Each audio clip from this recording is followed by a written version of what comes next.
সিরাজগঞ্জের শাহজাদপুরে গাঁজা সেবনে বাধা দেয়ায় মাদক সেবনকারীদের মারধরে এক ব্যক্তির মৃত্যু হয়েছে। মঙ্গলবার রাতে উপজেলার পৌরজনা ইউনিয়নের পুঠিয়া গ্রামে ঘটনা ঘটেছে। নিহত আজিমউদ্দিন পুঠিয়া গ্রামের মোসলেম উদ্দিনের ছেলে।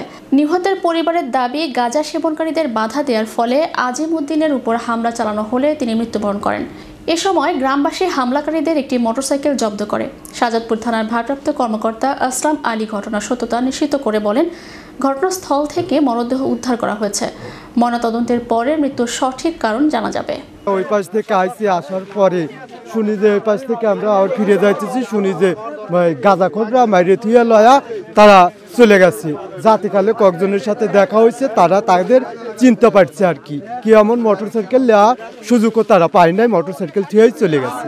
সন্ধ্যার সময় ওই পাড়ার থেকে চা খাওয়া বাড়িতে আসার পরে ওদের বাড়ির পিছনেই এই যারা এই ঘটনাটা ঘটাইছে তারাই ওখানে আড্ডা মারতেছে বা গাঁজা বা মদ এগুলা খাওয়ার করতেছে। তখন আমার ওই ভাই দেখছে যে এই বাড়ির পাশে কারা কী করে, এই চোর চোরকে ধাওয়া ধরছে।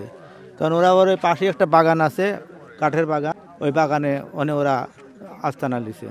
তারপরে এখন ওখানে যাওয়ার পরে কী হয়েছে, তখন ও একটা চিৎকার দিছে, চিৎকার দেওয়ার মেজো ভাই ওখানে যাওয়া দেখে যে ও মাটিতে পড়ে আছে। ওই অবস্থায় বাড়িতে ধরাধরি করে আইনে পানি ঢালতে